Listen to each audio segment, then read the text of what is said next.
All right, let's get started on Steven Crowder. Let's jump into this first story. We have this stopbigcon.com. Yeah. Louder with Crowder, stop Big Con, stay in Mug Club, or join anew. Enter your email below. So let's get started and talk about from the beginning.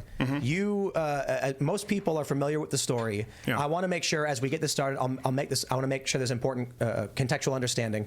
People have asked why it's so important that, and why is everybody interested in this story? Why have we talked about it so much? First, I will say, well, I'm biased. I worked for big corporations. I've run my own company. I have this passion for how the media companies operate, how I operate my media company, my vision for the future. And I know so much about this. It's something I care about. When I hear about it, I'm just driven to want to understand more, talk about it, share these ideas. But it's more than just that. I just want to make sure that my bias is clear. It's that I, for one, have taken issue with the establishment media, the traditional media systems, how they operate with contracts. And so trying to build something different, I see what Crowder announced and what he's talking about, and I ideologically agree. So this conversation could change the shape of how media moves forward as the corporate media system is dying, firing people, laying people off, and an independent ecosystem is emerging with these networks. Which form is it going to take? It could go completely corporate, it could go completely independent, it could be a mix of both. But this is a conversation that is extremely important moving forward. So we're hanging out with Steven Crowder and Gerald, of course, to talk about all this. The business side more. I don't really take care of the finances as much. But what's the story here? What's the story? Well, first off, let me set something up off the bat. I want to make sure that everyone here knows. Like, I know that you guys have made very clear that you're monetized on YouTube because you believe that you can fight against big tech by sort of operating to some degree within the rules, but you've been very transparent about it. And so I don't want you to think that that is at all the same as what I have a problem with. And I mean, we can go back to a few things. Look, it really comes down to what's right. It really comes down to what the truth is. And this is something that's been a long time coming. Gerald actually came on as CEO because we're being batted around so long. This is years and years in the making. I get the point with corporate media. Why can't you just be honest, bro? Like, just why can't you just be like, yeah, I want to fucking build a media list, you know? Everything has to be about like fighting the big guy. Bitch, we know the big guy's on your back.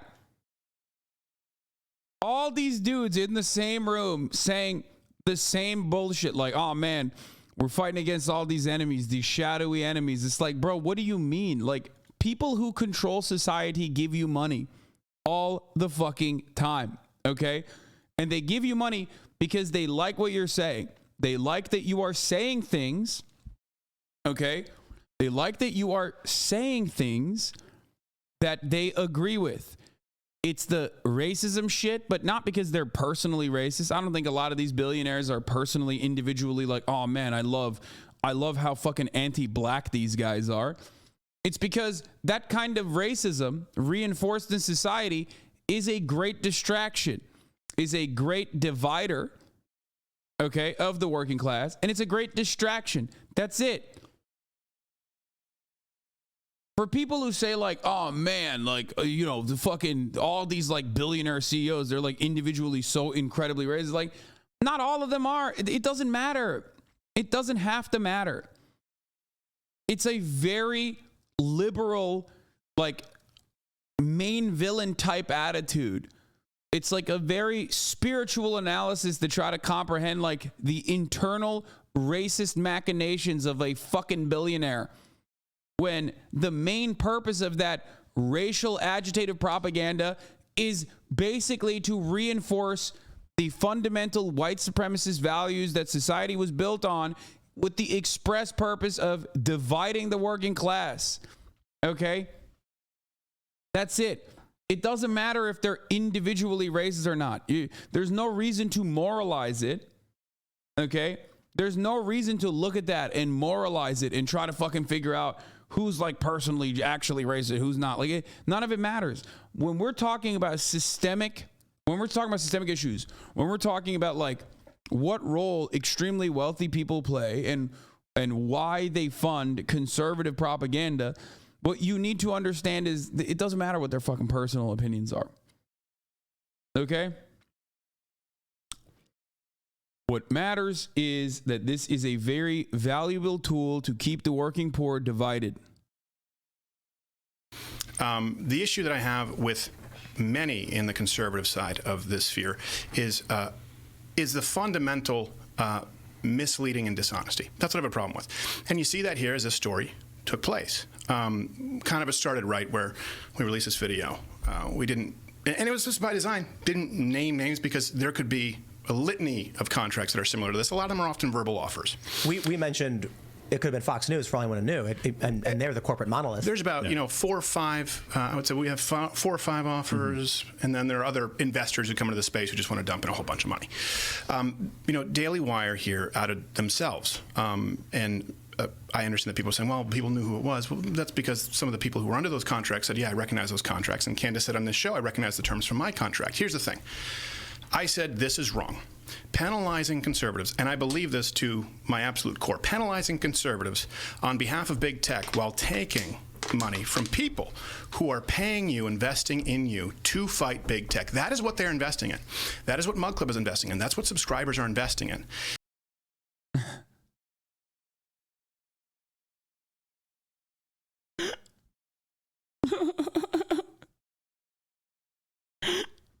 It's awesome. He's just like, dude, you come to me because I tell you all the fucking dumb shit. I'm a dumb guy, and I'm telling you the most racist bullshit that you can fucking hear, okay?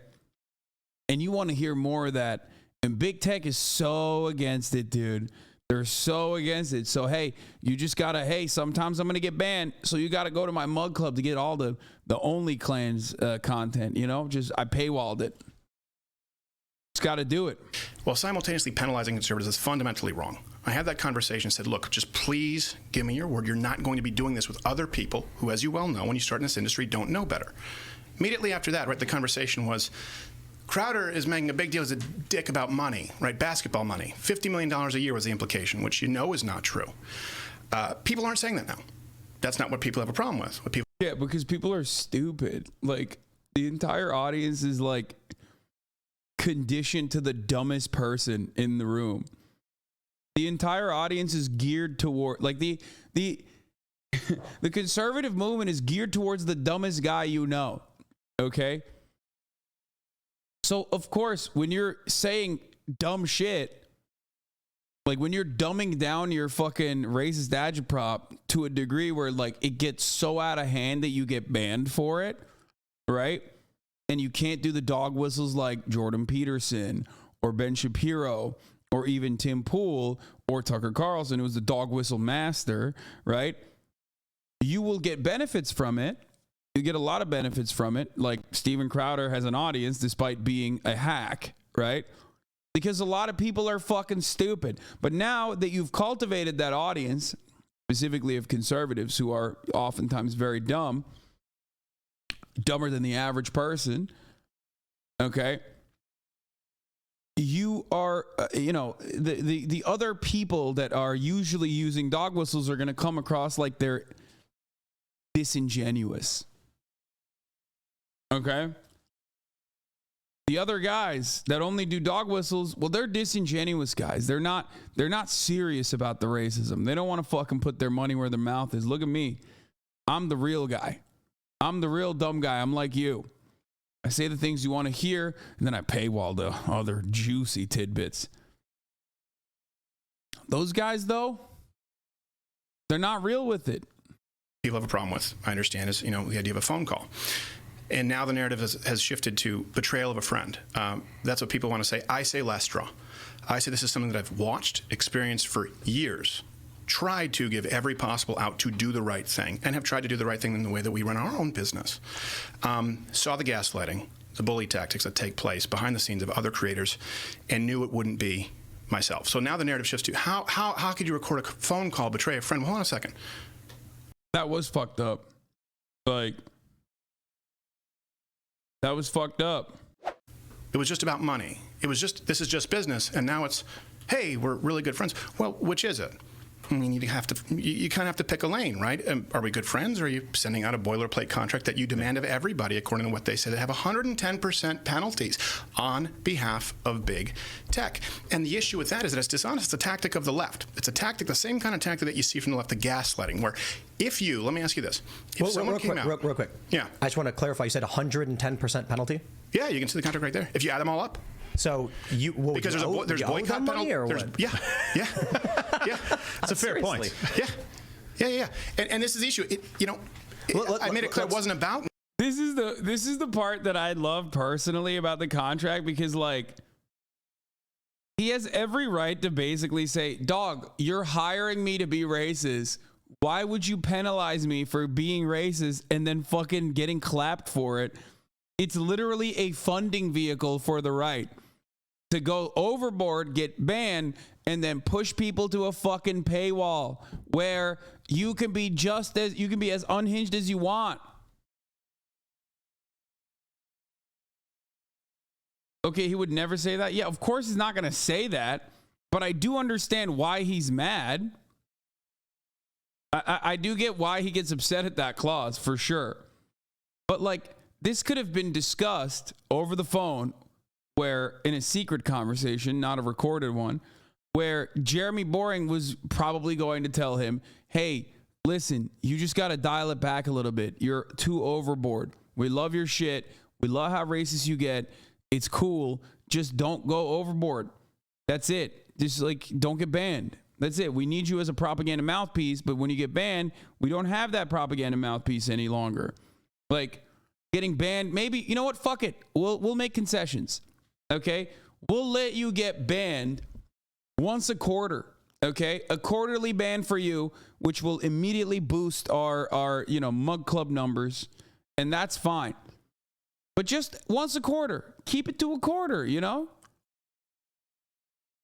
It's about... This is literally the professional conservative media version of like telling Kanye West to not say I love Hitler, please.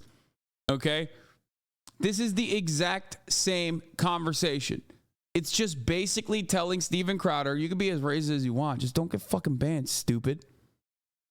About other people, it's about this being the fundamental practice. And by the way, it's not just Daily Wire, to be clear. This happens in this incestuous sphere across the board. What would you do? This is my question. Real quick, let me ask. My concern is, if people aren't familiar with the total context, you leave the Blaze, or in the process of, you're fielding offers. Mm-hmm. You receive a contract. A term sheet, not a contract. Yes. Which people are semantically a predecessor to a contract, but which is basically the terms they're offering for a contract. Right. Some people have argued, but the point is, they basically said, you will be penalized 25% if you get a strike. No, if you're demonetized. If you're demonetized. Then another 20% if there's a strike.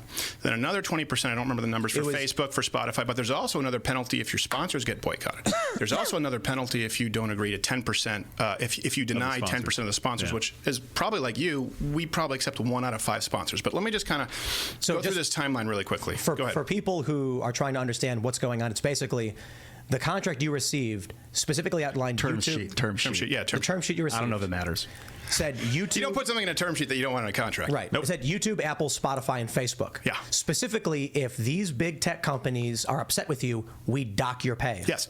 That's an important distinction. Hold on. And not even dock his pay. I want to be very clear here. This is a production house. This is our budget that gets docked. Steven is not just taking... This is not basketball where you pay Kyrie Irving to go out and shoot hoops, right? Sure. You're paying an entire team of people to produce. Before we get to that, like the finances, let's go through the time. Let me ask you this. If someone publicly was going, and by the way, I'm not going to be doing the personal stuff. I'm not going to be coming in here calling anybody a bitch, right? Sending out hatchet people. I understand why Candace was mad. Honestly, I understand why she was. He's like, we watched this part last night in between Valo sessions, which you guys all missed out if you don't watch me play Valorant, because I'm doing commentary in between as well. But this is where he's like, I'm not gonna say Candace Owens is a bitch, but she is a bitch. Watch. I'd probably be mad too. I will imply it. I don't think it gives you an excuse to go and talk the way like every girl does who gets their husband into a fight at a bar, but I understand why she was upset. if you had the ability, if someone's going out saying, hey, you're a difficult person who only cares about the money and that you're a bitch, and you had the opportunity to clear your name because it was verifiably untrue, which now no one is arguing, would you do it? How else would people switch from, it was about a $50 million salary to, oh, recording a phone call? Do we allow it when James O'Keefe does it? Is it only when corruption is on the side of the left? And here's the issue is, I'll tell you who this hurts, the dishonesty. I'm not just saying Daily Wire. This is about the entire movement as a whole. There are a lot of practices that go on, and it hurts the sponsors, hurts the creators, hurts the viewers, hurts the investors. And by investors with us, it's entirely Mug Club. It's people who pay to subscribe. We don't make a dime off of YouTube. We haven't for many years. And it hurts if you believe what we say we believe, the movement in the country as a whole. So that right there, is fundamentally dishonest. And the gaslighting still keeps taking place. Candace Owens on this show said, hey, we all follow the same guidelines, right? We all follow, Crowder does too.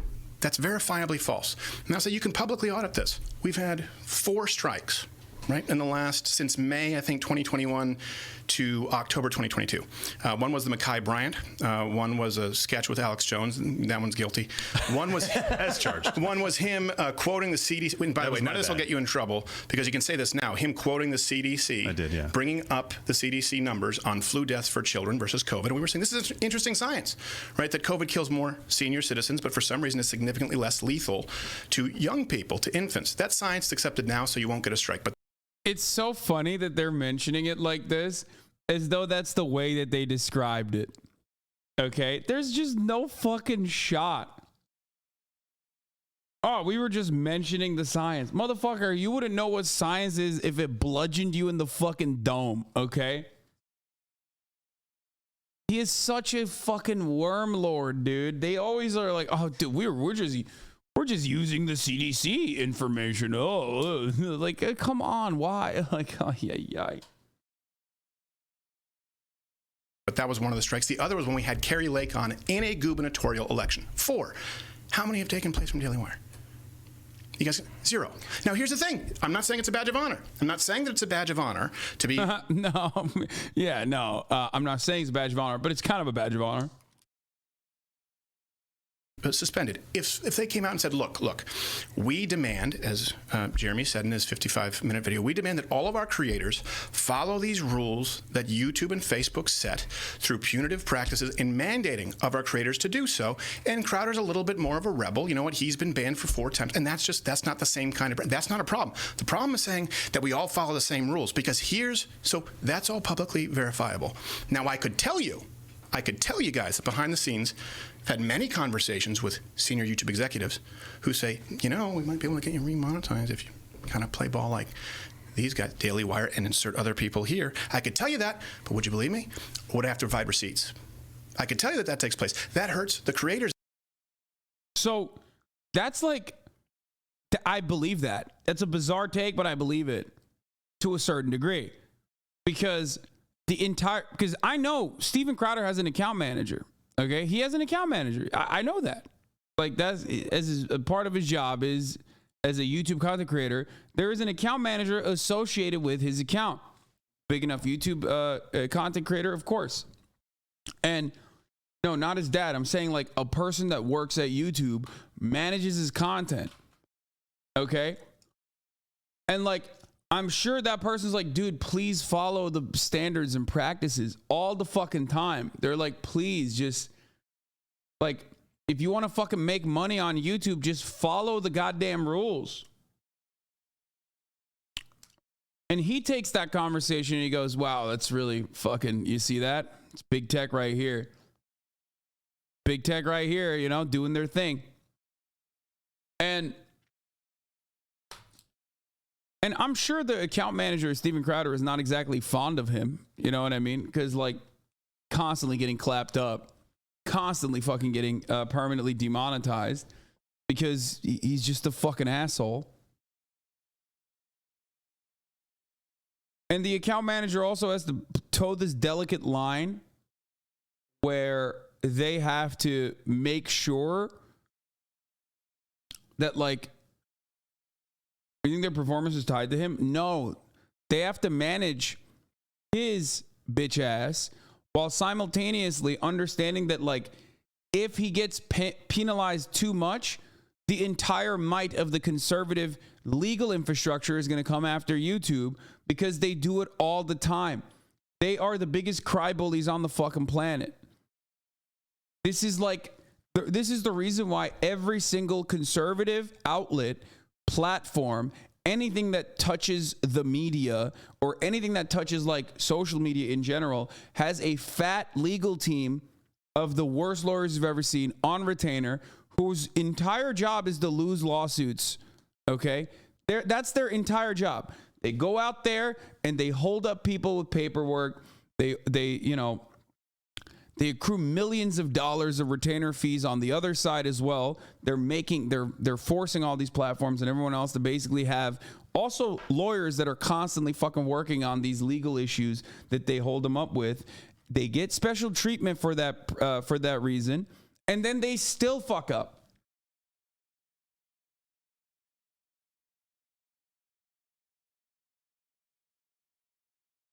They do it.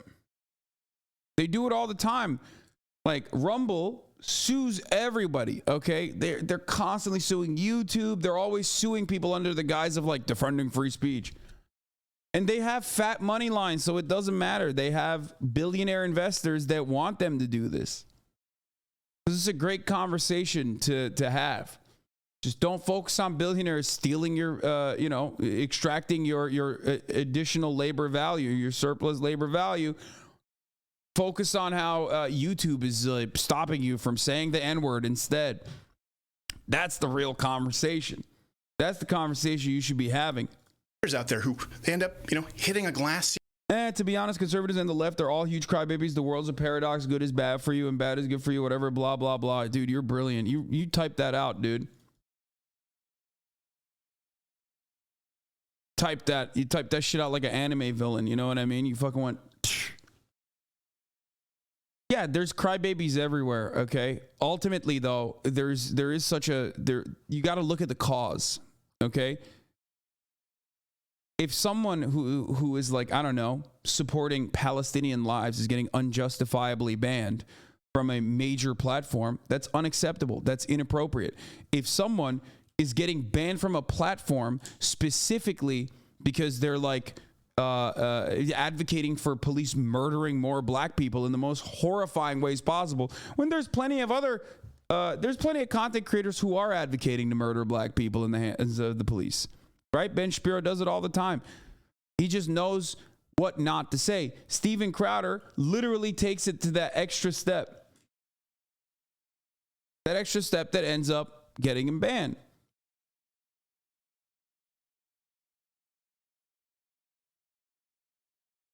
But the difference is the left has no organized strategy of like constantly holding up platforms under legal scrutiny. Okay? The left doesn't have deep billionaire investor pockets. That's the difference. All that shit on the left in independent media that is truly independent is absolutely funded by grassroots. That's why it's hilarious when conservatives say George Soros is like, bro, what the fuck are you talking about? There is no leftist billionaire that is funded individual independent media operations, okay? That's not a thing. They have NGOs and whatnot, but that's firmly within the liberal media infrastructure. That doesn't touch independent media. In the same way that, like, even Jeffrey Epstein famously funded a fucking psychotic race realist guy. I forget his name. He's like the French-Canadian race realist guy. Like, even he, as a tiny, hyper-racist, far-right content creator on YouTube, was funded by Jeffrey Epstein. Like, think about that. No, not Molyneux, JF. Yeah, he got like 65 grand or something from Jeffrey Epstein. JF Garuppy, yeah. This guy is a race realist. He's like, race realism is like trying to find false science to prove the biological factors that guide us. It's like bioessentialism, claiming that like if you're basically, it's a long way to try to say that you are, if you're black, you're just genetically inferior to white people. Like that guy got, and that's not a lie. I mean, that guy is a tiny ass fucking right-wing YouTube content creator. Why the fuck did that guy get 65 grand from Jeffrey Epstein? Because a lot of rich people love that shit. A lot of rich people have their own unique personal interest in that kind of stuff, like Jeffrey Epstein clearly did. Okay? Or they like the propaganda that people like Steven Crowder put out there. Ceiling that is set, the sandbox that is mandated to their creators. The same thing happens with sponsors.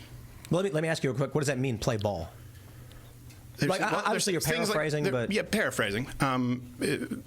Titles, subjects, not talk about this subject or not talk about it in this way. Yeah. Maybe soften, don't use these words. Maybe change this a little bit. This happens a lot, right, behind the scenes, and that makes it impossible for independent content creators. The same thing happens, by the way, so that's gaslighting that you see right there. We all follow the same rules. It was about money, then it's about a phone call. With sponsors, look, but if I could ask you, did YouTube reach out to you and say, hey, do you want to play ball with us? Yeah, we have conversations all the time with YouTube. Got it. Matter of fact, I can tell you that, here's the thing. I'm not going to be providing receipts to people who don't want to be involved, right? There's a difference between single-party consent state and wiretapping. You don't rope people in who are victims, but if it's an entity that you believe is predatory, that's the difference. There are good people at YouTube. There are some good people there who want, but their hands are tied. And guess what? Everyone else's hands are tied. If you say, hey, we're all trying to fight this system that exists, but you're not. You're mandating that you exist within the system. One person is saying, hey, you know what? If you want to be monetized and you don't, that's fine. And one is saying, you have to fit into this box. Very important context to this is, obviously, after you put out the first video, I've talked with a bunch of my friends, and they said, look, the Daily Wire is trying to run a business. If he gets banned off YouTube, how are they going to sell ads? How are they going to do the sponsorships? Where his views are gone. Yeah. And I've seen people tweet, all of Crowder's views come from YouTube anyway, so he'd basically be unmonetizable if he was banned. And then I point out, first of all, that's just categorically false. Yes, not true. Because Rumble exists. And Ben streamed there for the first time today. And this is an important context. The contract you were offered says Facebook, Apple, it said YouTube, Apple, Facebook, Spotify, but it didn't mention any of your views from any other platforms. And there's Google Podcasts. They get views. I know the numbers. Obviously, it's not the same as, say, Apple. But it's interesting to me that for a lot of people, like Dan Bongino, for instance, had more subscribers on Rumble than YouTube. Yeah. It's interesting then that their attitude is, if you're banned from YouTube, it's a 20% fee reduction, which you mentioned includes your staff 25. salary. 25. And then, 25 for and then another 20. It's 45. In other words, for us, right off the bat. And this is the thing. I said, like, what, is this an accident? Like, in other words, okay, we're good. Well, let me friends. But hold on a second. Does anyone here have a problem? Do you not believe me when I say we haven't been monetized on YouTube for 3 years? You all know that, right? Of course. Literally, and we're not that close. 0 days, or did you have? So what happened is we were demonetized. How many years ago? Then someone accidentally demonetized us for like 4 months, and then demonetized. And then demonetized again. We were like, "What happened?" And they were like, "Yeah, actually, no, sorry, you're demonetized again." I was like, "Well, skunked again." So what did we do to get monetized, basically? So if you get demonetized on YouTube so much and it makes no money for you, why don't you just take all of your content to Rumble? What could be the reason why you still want to stay on YouTube when you very clearly have this alternative bastion of conservative ideas, this free speech only space, as a matter of fact? So what's up with that? Why is it that these guys are always on big tech when they have created alternatives to big tech? Is it perhaps because little tech, if you want to call it that, is not real? There's no real reach there? Because it's so odd that they try to always justify, like, Rumble's fucking sweet. I mean, I got more subscribers on Rumble than anything else. I mean, I'm fucking killing it on Rumble. It's like, then why aren't you just on Rumble? If there was a platform that routinely banned me, okay, and I had an alternative to that platform that was even larger, like TikTok. I get banned on TikTok regularly, right? But I also understand the awesome power that TikTok has with respect to reach, which is part of the reason why I don't want to fucking get banned on TikTok. It's major exposure. It's major reach. Okay? So I'm not going to sit here and be like, well, that's why, fuck Twitter, I'm going to Mastodon. Like, no, fuck that shit. Of course I'm not going to Mastodon. Of course I'm going to stay on fucking Twitter. Do you see what I'm saying? These guys act like, you know, Rumble is the actual competitor to YouTube, and it's actually huge. Meanwhile, they also personally understand, they recognize that it's all botted to hell. It's not real views, which is why they try to stay desperately on YouTube. I was thinking an answer, right? I want to make sure this point is made clear for everybody, because this is a very important part of the argument when I heard it. If the point is you can't sell ads or build an audience because YouTube banned you and that's it, but you're getting 85% or more views on Rumble, the question is, why no penalty for getting banned from Rumble? Why is Rumble not a consideration in the contract? Yeah, if you're getting 85% or more views on Rumble, that's a good question. Maybe you should double down on that question and ask yourself that question and go, what's up? Why do you want to stay on YouTube then? I wonder why no penalty on getting banned on Rumble. Well, one, because you'll never get banned on Rumble. And two, Rumble doesn't matter. It's not real. But Tim can't say that. You want to know why? Because he's on Rumble. Because every conservative has to maintain this lie that, like, Rumble is real. Rumble is a real platform. It's actually a really good YouTube competitor. Meanwhile, I'm willing to bet they spent the majority of their fucking funds after, obviously, video hosting services. The majority of Rumble's funds probably go to legal, specifically so that they can turn around and fucking consistently fucking battle the free speech fighters like YouTube.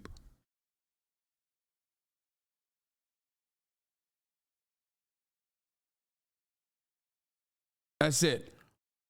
Like, what would they have? Like, no advertisers whatsoever. All their advertisers are like dog shit, like Truth Social advertisers, you know, selling fucking gold and shit. And Iraqi dinars. Okay, that's the only thing you're getting at all. And why don't they simply say comparable views instead of the platform? Like, if for every million views per day you lose, we dock you X%. I can answer you that question exactly, because so what it's fundamental to the business model.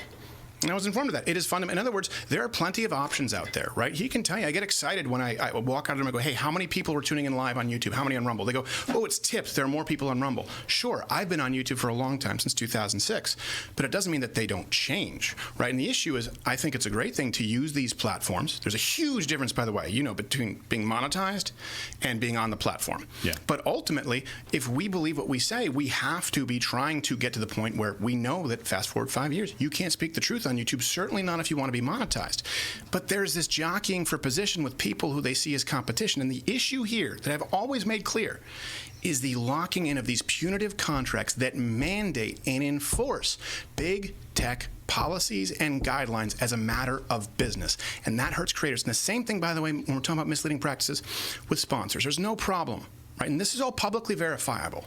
I want you guys to be able to audit this so that there don't have to be as many receipts provided. You market your channel, right? I think we probably have some ads running right now, like Spotify, like, hey, if you like this show, tune in on Spotify. Yeah. But there's a big difference. We know that there's a huge problem in our industry of pay to play. Now, you can do that. That's fine if you want to grow your numbers. But what is that? So pay to play means that you can buy views, right? You can pay to play. You can run your video as a pre-roll ad, and people see that number. But really, a lot of them are 14-second views, 8-second views, but it still clicks that counter. The closest apples-to-apples comparison that you could do right now is you could go out and take, like, let's say, not this controversy because there's cross-pollination, but Ben Shapiro's a huge show. Of course he is. But go take some videos there right now that have 1 million plays. Go month after month. Take a bunch of them. Look at the likes. Look at the comments. Take videos from my channel. It's comparable plays. Take them with 800,000, 600,000 plays because we've converted them a lot to Rumble. Look at the likes, look at the comments. It's startling because it's a lot easier to buy plays than it is to buy likes and comments. That's not a problem. Well, are you saying that the Daily Wire is buying views for their content? I'm saying that they run the videos. This happens, not just Daily Wire, to be clear.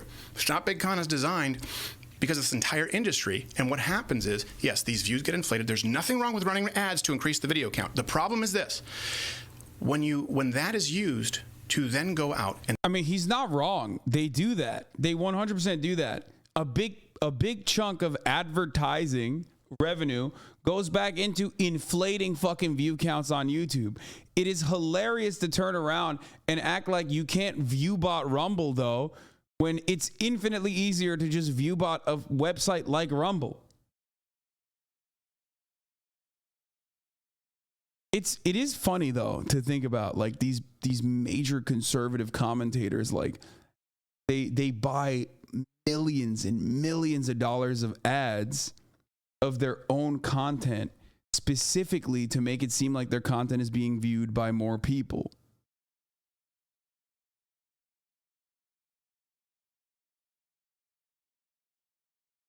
And set sponsorship rates.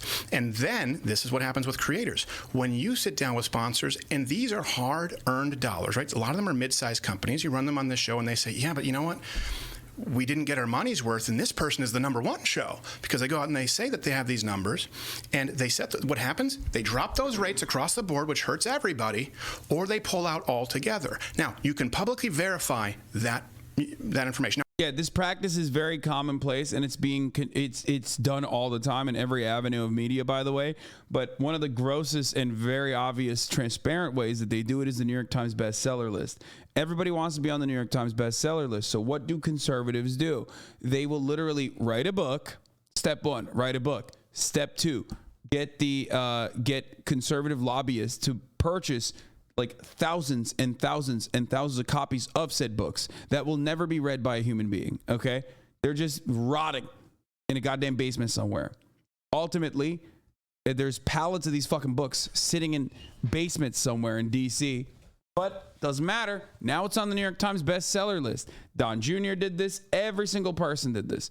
Every single conservative that has made it to the bestseller list has always purchased done this exact same thing. Now, I could tell you guys that I've had conversations with sponsors that say, we're not going to be running in the conservative space because it's just not as effective as we thought it was, or you know what, we're going to be pulling out. And content creators just say, why am I getting these low advertising rates? Here's the issue. If you're some kid, and by kid I mean, you know, you could be a 40-year-old with a smaller podcast. Let's say you get 250,000 plays. Not as big, but good numbers. Let's say you get 500,000. Another way that conservative big con makes money is speaking engagements, which is why they always like go after Hillary Clinton and shit, which is understandable. Hillary Clinton does that shit too. Speaking engagements is another way to like funnel funds, additional funds into like conservative speakers. Every college campus, some of them will literally double you. Like alumnus will double the speaking engagement money that like a particular group is able to pay for Ben Shapiro. He's getting fucking paid like $75,000, and then also getting another 75 on top of that from the alumnus, the right-wing conservative alumni of that institution. They do it all the time. That's also another way that they are constantly churning out more money.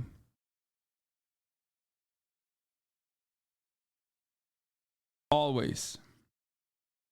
And they don't even, why would alumni do that? What do you mean? They're conservative and they like Ben Shapiro, and they think, perhaps foolishly, or perhaps they don't even give a fuck, that like Ben Shapiro coming to campus will actually change young minds and shape them and turn them conservative. You know this. Like Charlie Kirk specifically was outed as someone who kept getting money from old conservatives like Foster Freeze and then dumping all of those funds back into ads on Facebook. And the ads were being seen by like 75 plus.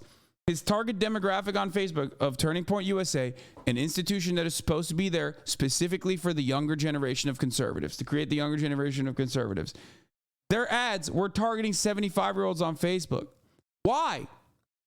Why were they targeting 65 to 75-year-olds on Facebook if their goal is to change the minds of the youth? That's how they do it. It's just like, it's a grift.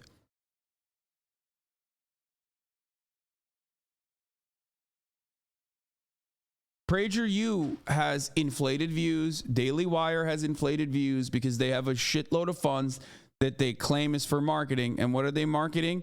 Just their own videos. That's why every single one of my fucking videos on my YouTube is accompanied by like a Matt Walsh ad, okay?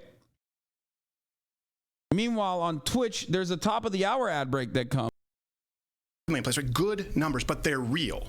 And you are a conservative. what it is, and I you're guess. trying to grow this. And then all of a sudden, your content, YouTube is saying, can't say that, can't do that because of the box that's been created by all of these companies in big conservatism.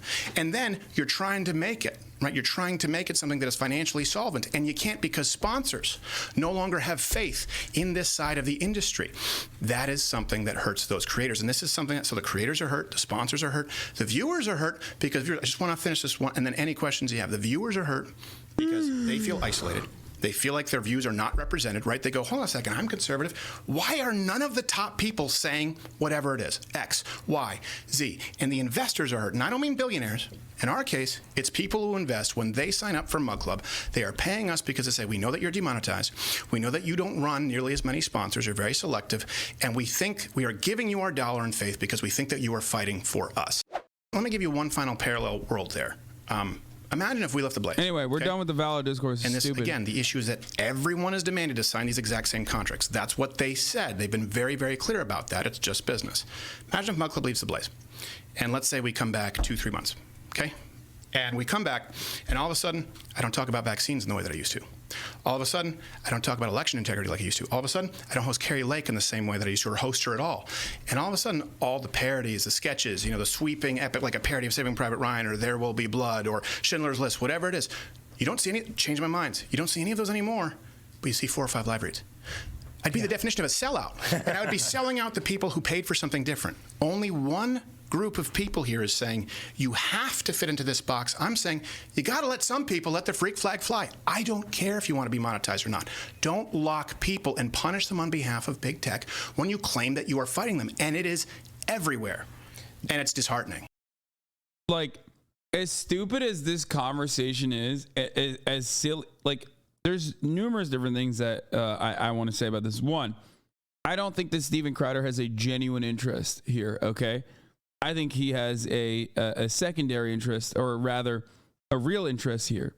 And that interest is he wants to build an email list for himself. He saw how much money Alex Jones is making. He saw how much money everyone else is making. And when they're independent, he knows that, like, if he has an email list for himself, that's the way.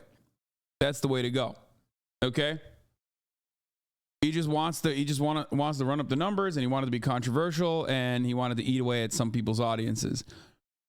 The other stupid part of this conversation, though, is not that he's also disingenuous, but he's also fucking simultaneously complaining about, like, being, I don't know. Why are email lists so powerful? You can sell it to political operatives. And also, an email list is powerful because it's membership. He basically wants to create his own membership, because Mug Club was under the Blaze. So the Blaze was getting all the fucking revenue. He was getting a kickback probably. So he wants to make his own. He wants to get his own. What the fuck? Why is Ludwig calling me? I'll tell you a story. I think the people who have watched my content consistently know about this. It was called, some refer to it as ad rights sales, ad rights buying. Back in the early 2010s, these up-and-coming digital media outlets would sell the rights. What they would do is they would buy the rights to views. Mm-hmm. So let's say you're a company called, like, badbehavior.com, some word that represents people. Why'd you pick one that is clearly going to direct people to hardcore pornography? Yeah. All right, let's just say goodbehavior.com. Skittles and Rainbows website, okay? And same. Big, okay. Audacious M&M's website. Right. Let's say you're a big brand, and you get about 30 million views per month. Mm-hmm. That's not going to cut it. You can sell a premium idea. There would be these low-tier websites. You've seen them before. You'll see an ad and it'll say, guess what this celebrity looks like now. You click it. Mm-hmm. And then it'll say, here's the celebrity throughout 25 years. And every photo has 50 ads. And you click next and it loads a new page with 50 ads. What they're doing is harvesting views. Right. So then this website that nobody knows the name of, nobody visits, tricks you into collecting a view. They then sell the rights to those views to a premium network. The premium network then goes to advertisers and says, our network gets 200 million views per month. Right. And if you advertise with us, you are in that network. And in reality, you only get 30, but they bought the rights to those meanwhile, ads. there's some kid who's actually getting 10 million views, right? Meanwhile, there's some kid, and he doesn't get the same advertiser rates because he gets burned. And then those kids drop out. Does anyone ever wonder why the burnout rate is so high in this industry? There are so many good people. I mean, you can go back to when I was on PJTV in 2009. People who I worked with, good, solid people who, by the way, had skin in the game, who had a lot to lose. And you'll never hear from them again because they just go, I'm out. They get I didn't realize there was a right-wing media figure burnout happening, dude. Oh man, it is pretty funny that like Steven Crowder is all about workers' rights now, when he is reminded that he is the worker here in this moment. disenfranchised. They get disenchanted. And the autonomy he's referencing is not even about like benefits or compensation. It's about the right to be racist. I'm losing it. And that's the issue. Look, it doesn't affect me. I'll be fine either way. But we've always talked about building a bench, and I've always talked about wanting to be able to pass the torch. It's not possible to do this way. And by the way this is true is right now I have said I don't want to do this. Again, I've been thinking about this for a long time, trying to work behind the scenes, trying to work within the system until I realized there's just no interest in doing it that way. And then you say, okay, is our move, this is why we lose. Conservatives wonder, what the hell, with the midterms, what the hell happened? Like, none of this shit makes any fucking sense, dude. You're anti-worker. Like, most of your fucking commentary revolves around being anti-worker. It doesn't make sense if you're like, if you're trying to like change the Daily Wire from the outside, like just do your own thing. I don't get it. Like, you're like, I don't like the funding mechanism of Daily Wire being over reliant on like YouTube and not being banned off YouTube. They should use a better way to fund themselves so they can be as racist as they want to without YouTube, while simultaneously everybody in the fucking process understands that YouTube still has the largest audience. If that was the fucking case, then you would never go on YouTube. You just be on Rumble. But nobody wants to be on Rumble because everybody fucking understands that Rumble is fake. It's fake views. They need the real audience, and the real audience is on YouTube. So of course they're going to want to fucking maintain their prominence on YouTube.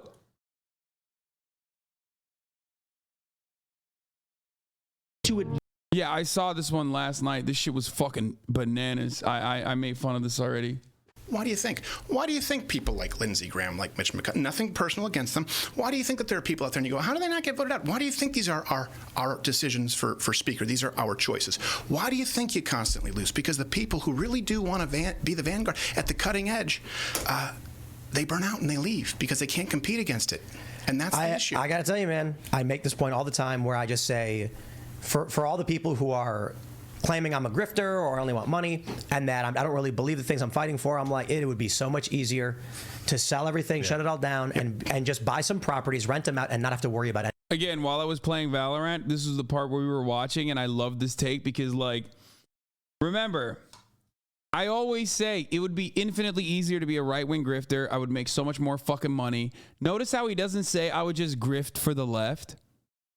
I would just quit and become a landlord. It's so much easier to be a landlord, which is true. Being a landlord is pretty easy. Okay? But you understand that, right? Like, you get why right-wingers don't turn around and say, oh, yeah, it would be so much easier if I was a left-wing commentator. I would just become a left-wing grifter commentator and then, cultivate an audience of fucking unhinged weirdos that are going to yell at you for every little thing and exist and operate in a space where you're trying to cultivate an audience that's broader of unhinged weirdos that are constantly fucking woke scolding and like seeing you in the absolute worst lens possible, despite the fact that they adore you or have adored you in the past and have given you money because they think your commentary is good and valid, and yet they still turn around and are insanely uncharitable. Nobody wants that. Nobody fucking wants an audience full of mentally ill, uncharitable freaks. Okay? You do this for the love of the game. That's why you do it. You do it because you love what you're actually stating. You don't do grifting on the left because, okay, here's the reality. It's much harder to cultivate an audience when you're on the left.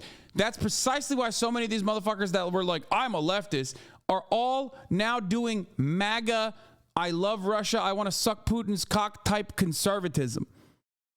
Okay? I'm not talking about Crowder anymore, and I'm not talking about fucking Tim Pool. There is no money in shitting on the pre-existing systems. There is a lot of money just making people feel comfortable. Like, oh, your existence is actually normal. This is just how this is great. The systems are fine. We're in a profoundly, we've had technological achievements that make life so much easier. You just have a burger, and you can watch your favorite TV show, and everything's good. Everything's fine. And that the police actually are defending you.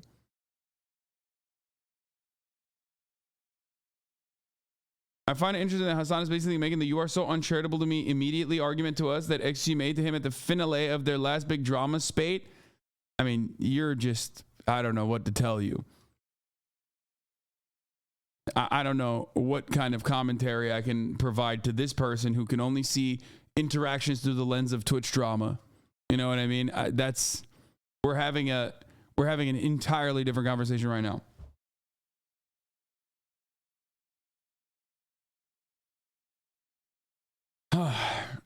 Motherfucker brought Twitch drama when I'm talking about how grifting operates in the political commentary space and how so many examples of supposedly leftist commentators who ultimately turn right. Why do they do that? There are very few examples of like right-wing people who turn left, I guess. It just doesn't happen. It doesn't happen for two reasons. One, because there's no money there. And two, people will never find you. People will never be charitable to you. Okay? They will just never be charitable to you. If you're right-wing at a certain point, people will not turn around and be like, oh yeah, well, I genuinely think that you're like a actual, authentic, charitable left-wing person. Any of this? Take money and shut up, right? Take money and shut up. But it's not about what's easy. Yeah. It's about what matters. Yeah. And by the way, we want you guys to make money. We want every conservative Yes. in this space to run a profitable business. That's what I run. I own a wine started business. Manuka honey back then. Yeah. We want people to make as got the much good money stuff. as humanly possible, but do it honestly. And just be honest with people about how you're going to spend that money as well. Well, there's the issue, too. Again, Let's- we're talking about honesty. Is it just friends or is it just business? You kind of have to pick one. Is it a lash out or is it premeditated? You kind of have to pick one. Thanks for watching this clip from the big narrative that we were hearing about your Well, argument. it's not anymore, right? They changed it to the Right. phone call. That Now was the it's- initial narrative, which was a lie. That's a tactic of the left. Well, so Gaslight. let's do the context here. Yeah. Everyone's a liberal. Everyone's a liberal, dude. I thought Tim Pool was a centrist and not a conservative. Yeah, it's crazy. It's a tactic of the left. They're gaslighting. You're gaslighting me. I can't believe Daily Wire love bombed me and then gaslit me.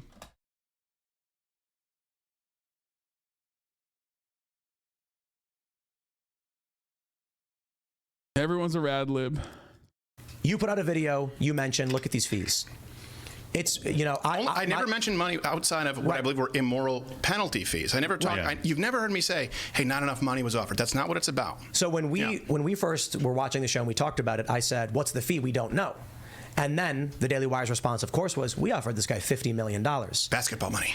Basketball money. The response then from detractors and most people was, "Holy crap." And they're imagining Steven Crowder in a big private bank vault diving into a bunch of gold McDuck. coins. Scrooge McDuck. Yeah, because that is what it is, brother. What the fuck? Like $50 million to run your fucking operation? What are you, insane? Most of that is going to you. Some of that is going to like the peanut gallery, like this fucking guy. But yeah, most of that is going to you. That's crazy. To work fucking 4.5 hours a week? I'm losing my mind, dude. What amount of money do right-wingers consider to be like too much, actually, in that regard? I make nowhere near that. And I know for a fucking fact. Daily, it's not. I make nowhere near that. And I know for a motherfucking fact, okay, that every single person that watched this video, every single person that was watching this live stream, including left-wing people, turn around and fucking say, I make that kind of money and I'm a piece of shit and contradictory and a rich fucking asshole grifting and lying. Chump change for mansion boy, exactly. But wait, if it's Steve Crowder, who they like, who these fucking idiots like, okay, then it's like, oh man, 50 million for four hours a week. That's valid. He could make 100 million for 4 hours a week. Not about Daily Wire wasn't even the highest offer. Just to be clear. Here's what I want to say. Yeah. I'm gonna say this right in front of every single person. I think you're gonna make $100 million a year. Yeah, I think you're absolutely insane. I think I'm right. But I would never demand that. Just to be clear. Do you see what bar you're setting for me? Did I tell you my new job? Yes, for crying out loud. You're trying to give him a heart attack? I've seen your numbers. I know, look, we've got 175,000 people watching on a show that normally gets 40 to 45,000. 130,000 live viewers, quadrupling the live viewership we get because you came to talk about something that is important to you. Yeah. You have people who are not only fans of your content, who are entertained. No, it's because this is the drama of the conservative sphere. That's it. That's why. It's like when XQC and I fucking duke it out over dumb shit on Twitch, okay? And we're reaching not those levels, but like, you know, really high fucking numbers. It's just stupid. 175,000 for a live stream for Tim Pool on YouTube is a lot of fucking views. Hey, Jelly, we all like money, brother. I make enough money. I make enough money. I'm happy. I'm very comfortable with my existence. Okay. Anyone that says I don't know what to tell you. Like, that's the number one thing that people criticize me for is how much money I make. But it's not even about how much money I make. It's about how much money I spend. I don't spend money on anything because this is what I like to do. I like streaming. I don't have enough time or space to go and do other shit. Okay? By it, but also believe in you. Looking at your Mug Club numbers, I think you launch this thing. You maybe not. Look, it's gonna snowball rolling downhill. I think you launch this thing and you're making $3 to $5 million per month right off the get-go. And by the way, you mean the whole production company? Whole production company, right? Not you personally. Which your staff, your employees, and your budgets. I'm at a fork in the road, which is you're gonna need a lot of money for bandwidth. Steven Crowder doesn't move fucking mountains like that. He just doesn't. If he did, his numbers in comparison to, for example, my numbers individually on my YouTube channel, okay, not including the Hasanabi Clips Industrial Complex, would be nowhere near, okay? YouTube is not my primary platform. Twitch is my primary platform. I'm one of the largest Twitch streamers on the planet. And even on YouTube, my secondary platform, I'm still destroying Steven Crowder's numbers. Even before we include the Hasanabi Clips Industrial Complex, which brings in around 50 to 60 million additional views a month. Okay? It's just bananas. It is bananas to assume that Steven Crowder could be generating $100 million a year. That's crazy. I mean, that's like glazing gone wrong, you know? They're going to get a lot of people to sign up. I could walk away, and I understand this isn't lost on me. The only way people will 100% believe what I say, and that there's no ulterior motive, which is what I tried to do in the negotiations, like take me off the table, this is why this is a sticking point, is if I walk away from this forever. Is if I never monetize again, and I just go back off into the sunset, just do stand up, maybe do a once a week show, something like that, so I can continue selling out the venues, and I could do that. And Gerald knows that I strongly considered that at one point. And I think he was the one, if I'm not mistaken, who said, like, yeah, but then if you do that, then this will just all blow over in 2 months, and it'll be the same problem. So I get the question of authenticity again, but I would ask you if this is the easy decision, if this is the easy route to take, could have just taken the money, shut. God, I just wish, like, for once in his fucking life, Tim Pool would ask, like, hard-hitting questions instead of glazing up his fucking reactionary content creator that is sitting across from him. And just literally say, okay, if you claim that this was a big deal and a matter of honesty, why did you make a fucking website the day of your announcement to create your own email list? Do you have an NDA and a non-disparagement agreement with the Blaze? How much of the percentage of your revenue did the Blaze take from the Mug Club? What are your Mug Club numbers? These are like actually unique fucking questions. Just ask some fucking questions, man. If your goal was to, you know, let the truth be heard about Big Daily Wire, Big Con, all this shit, why didn't you immediately come out of the gate swinging? Why did you go back and ask for more money? Why'd you ask for a $140 million contract? If you didn't care about the money, why did you turn around and ask for $140 million instead of the $50 million that they were offering you? Ask any of these questions, man. One of these fucking questions. I want to know. These are big fucking questions. Like, come on. At this point, it's like, it's not even, I don't know where to begin. It's just like the entry, okay? As a person who is doing a fucking job here as an interviewer, these are like literally entry level questions. It's frustrating, man. It's so fucking frustrating. Have Steven Crowder on? Are you fucking out of your mind? You think Steven Crowder would ever come near me? What are you, insane? You think he doesn't know who the fuck I am? Are you out of your mind? Of course he does. I've said time and time again, Ben Shapiro, Steven Crowder, I would love to fucking debate them. I have no issue debating them.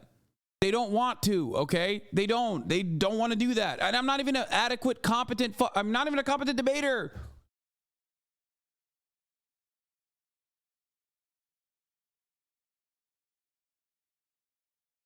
Think about it this way. He's terrified of Sam Cedar, and I love Sam, okay? Majority Report.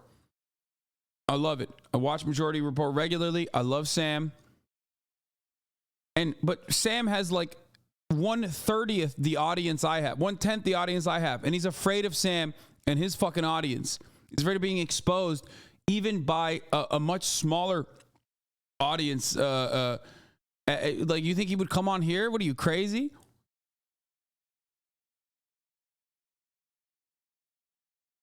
Shut up. Could have gone on, and I don't think it's 100 million. I think you're absolutely insane. No, I'm not. I think there's hallucination. I think he slipped you. Nope. Nope. No, look, we know about the Daily Wire's subscriber numbers. They have, what, 1 million paying subscribers? It's between $7 and $13 per month to be a member there. They've talked about their yearly revenues. Wait, it's $13 a month. Okay. For their video content, I believe it's $13 a month. They run some promos and stuff like that, but yeah. They have different tiers. Right. And it's like, you know, look, I think... Luke wants to talk about the IRS. He's going to IRS and the Epstein Maxwell scandal. I'm saying, for one, the easy route for you would have absolutely been sign the deal, take the money and shut up, let everyone else worry about all the problems, and go sit on the beach with the coconut and just do the bare minimum. Yeah. But I think if you go the hard way, which running a company, especially with I think the size of memberships you're going to have, is going to be very difficult and time consuming, but just, you know, make Gerald do all the hard heavy. Well, here's the thing. Sorry, honey, If we continue down this route, then there's got to be other people, right? We have to have other shows on there. I could have, again, just gone off and done it and just kept Mug Club. But Gerald, I said, like, look, either I'm going to leave at this point, or we can't just complain and bitch. Yeah. We have to do it better. And that's kind of where we are. And by the way, we still haven't decided what it is that we're going. It's a tough decision to make. Yeah. I own 100% of Mug Club, always have. We did the Mug Club Forever, so we now know how many people are out there. You know, we were really clear. We're like, do not go to Mug Club Forever unless you are currently in Mug Club. We're going to send out really double captcha, double opt-in, culled the list, so we know. We're like, don't go. And is it a newsletter? What? No. Are you going to get any spam? Nothing. Any updates? Only when and where and if Mug Club returns. And this is a little bit of the young Frankenstein. Ovaltine? Nothing. Let me ask you. Do you think that when you are going to launch something independent, it's going to be Mug Club, but then you're going to add on shows, do you think you'll be bigger than the Daily Wire? I don't care. No. Real question. Based on your memberships, based on the amount of views you get, do you think you will be bigger than? I'm not saying this as it would if I decided that let me answer it this way. I've wanted to be done with this by the time I'm 40 as far as hosting the show on air. The last thing you want to do is overstay your welcome. And then move to I wouldn't say like necessarily like a Harvey Weinstein or like a Bruckheimer, but more like a Suge Knight, How old are you now?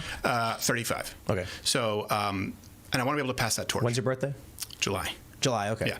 So I want to be able to pass that torch. Right now, there is no ability to, because you now realize there's no ability for people to come up and do. But it would be really hard for you to do what you do now today. You know that, right? Yeah. And harder and harder. And it'd be harder. Yeah. It'd be impossible for someone to do what I do. I don't want to pull the ladder up behind me. So I want to be able to move into a production role. But really, what motivates me is being able to pass that mantle and make a difference. I guarantee you, if we were to do it, it'd be within striking distance of the big boys, which I'd be fine with. But as long as we do something that we believe in, and I promise we will never demand people's YouTube monetization. We will never punish them if they are not. And it has to be something fair, and it has to be us not shortchanging the He's so fucking investor, cooked. meaning the people, Mug Club. It's the dumbest thing you could possibly do. Oh, God. Trying to build a media network is so stupid, dude. I guess the only time it's not stupid is if you're right-wing. I guess maybe you can get, like, fat funding. But even then, it's like you're literally dependent on, investors constantly funneling money into your operation. Entirely independent, paying us to fight for what they believe. Whatever those numbers are, I'd accept them. I'll tell you my prediction, which who knows could be worthless. Nostradamus hit me. You launch subscription service, independent Mug Club. You get 300,000 hard signups at 10 or more per month. I mean, it was $10 a month for a lot of people. It's going up because of inflation, because people need raises and things like that. Say you did $10 a month, you're looking at like 3 million in memberships with no ad reads at all. Let's say you do programmatic reads on the podcast version, meaning you, Stephen, never read a single ad. Then you're looking at another, based on your traffic, I'd estimate another $2 to $5 million per year, not per month.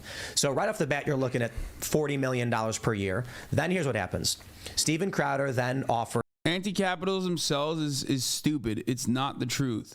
A lot of people inherently understand that there's something fundamentally flawed and broken in the way that society is designed. They experience the negative consequences of that. But ultimately, if anti-capitalism sold, there would be not one fucking person like myself, but thousands. Okay? This is very difficult to fucking continue and to do. There is no equivalent to Steven Crowder in the YouTube space that is getting $50 fucking million contracts. I am larger than Steven Crowder. I have never been approached with a contract anywhere near that. And if you are delusional enough to think that like MSNBC or CNN are doing anti-capitalist agitprop, I don't know what to tell you. You are out of your fucking mind. These guys who very clearly showcase their disdain for even any fraction of socialized healthcare. You think those guys are unironically doing anti-capitalist messaging? What are you, crazy? Approach the conversation around Bernie Sanders, if you want to understand. Bernie Sanders is like, for the most part, very kind, not like an aggressive person, not an offensive person in any meaningful capacity, and they turned him into a demon. Anti-capitalist attitudes and sentiments are ones that most people deep down inside have, okay? A disdain for the rich. That is part of the reason why there is a multi-billion-dollar project that is constantly trying to rewire your fucking brain to make you go against that. That's why I always make that joke about how, like, what kind of like right-wing children shows are the Daily Wire going to create? Like, what are they going to say? Sharing is caring is actually communist propaganda? There are like some basics that most people have learned throughout time, through religion or anything like that, or through certain levels of like, just basic examples of being a good person that you could loosely associate with being a leftist, okay? Sharing is caring being one of them. Be kind to individuals. Don't bully those who are, don't punch down, punch up instead. Okay?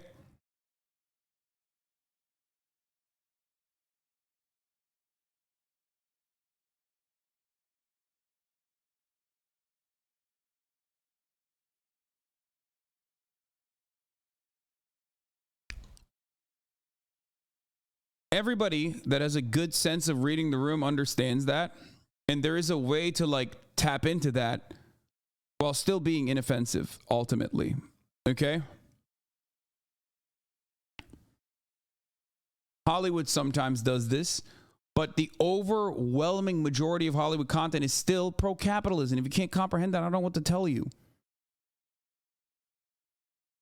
Pro-establishment, pro-cop, pro-military, pro-fucking exploitation of the third world. That's it. It's always reinforcing basic hierarchies that they're trying to fucking stamp into your brain all the time.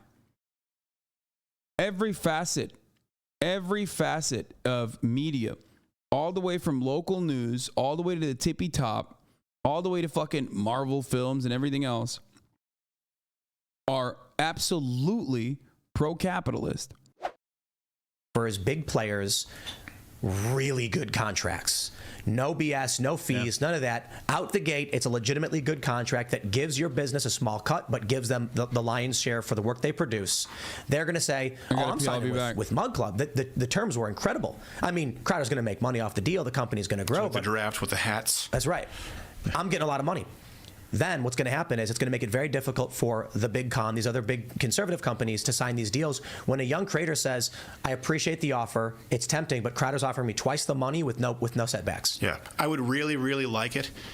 Genuinely, and Gerald knows this, if there's someone else in the space who handles that shit. Because I'm not a business guy. Here's the thing. I'm not a business guy. Yeah. I'm a guy who outpunted his coverage, right? You can go back and watch with a blue bedsheet, who was doing stand-up comedy and acting, and then had my back up against the wall, right?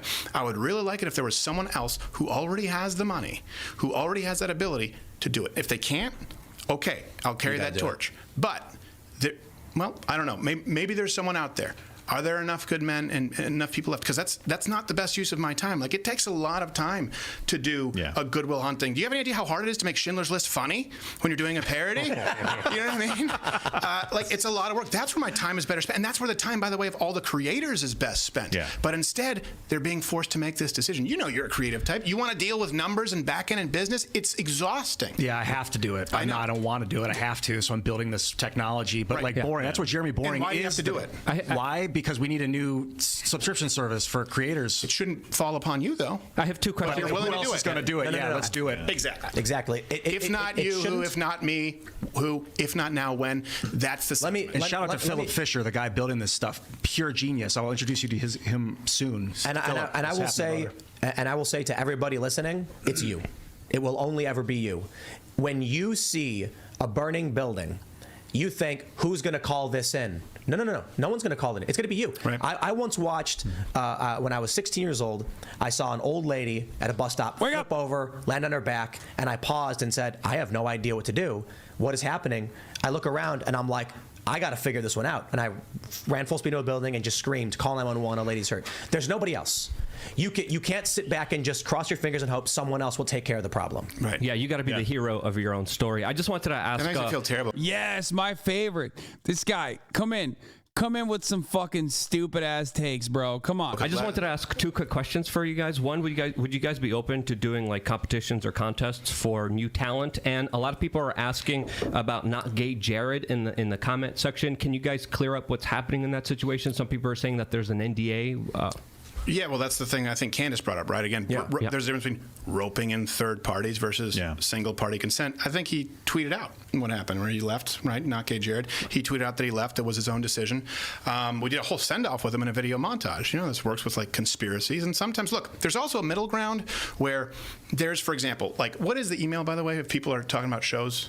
I think it's creators at Louder. Yeah, creators at Louder. So that's actually not a bad idea. A contest, if we, you know, but the reason I didn't want to do it is because I didn't want to think that's like, hey, this is why we're doing this right now. But we do have a place where people can reach out.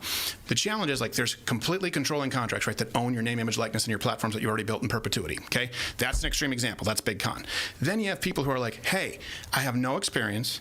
I've never done a show. But I really think I could do it well if you give me money. That's a situation where you'd be incurring all the risk. There is a middle ground. And I think what needs to happen is if we do, I'm not going to be in the business of just creating shows from the ground up, but there are people out there who say, hey, look, I have a channel that's doing relatively well. I keep hitting the ceiling that is YouTube saying we need you to play this kind of ball. I'm suffering from the advertising rates, the sponsorship rates dropping across the board, and I can just be, you know, the gasoline on that fire to back them up. Really, why would you sign with a network if they don't have your back?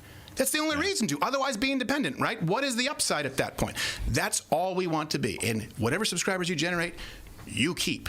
That's the only way I would be able to do it. It's really publicity. These big networks get their faces seen, but if you can do it without that, but so I'm really people are still asking: is there an NDA? That's what people are asking. There are NDAs to everyone, just like here, right? To sign a waiver when I come. If you come into our studio, I mean, standard business practice. Yeah, you can't come and you can't. Damn.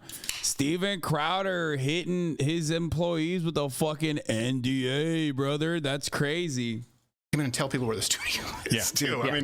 I mean, you guys have had of course. Yeah. If only for location, it would be worth it. Yeah, also because he walks around without pants half the time. We have NDAs because we work on projects, and in order, it's really, really complicated. One of the simplest reasons is like we don't want you leaking information about us. Location is a good and obvious thing, but also projects we're working on cost a lot of money to do preliminary research. If someone then goes to a competitor or any other media company and says, here's what Timcast is working on and all their stuff, it just completely destroys the entire attempt at making the project. Things like that. I famously have a non-disparagement agreement with people I work with, which is why like half the time they're fucking getting me canceled. You know what I mean? Maybe I should do that.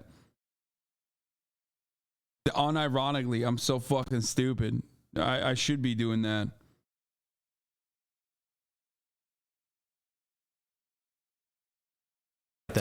Of course, and you can have people stealing, creative content, right? I mean, that happens anyway. This is the most common thing that happens, right? The big boys, they go, oh, that really works. Hey, let's do exactly that. Put $25 million behind it just to promote it. Now it's ours. I was thinking about these. Let me mention perpetuity clauses really quick before we go to super chats, because you brought them up a couple times. Yeah. Dog nasty and need to be removed immediately from modern entertainment contracts because deepfakes, they're going to be able to take someone's perpetuity face, deepfake it to make it look real, and have it say stuff that the person doesn't agree with. By the time I'm dead and you're going to my mausoleum, I'm going to be hawking Black Rifle fucking coffee. Lord prevent it. Let's go to super chats. We're going to read super chats from you guys. A lot of questions for. Oh God, we're not watching the fucking super chats. No way, brother. That is brain disease. I'm not doing that.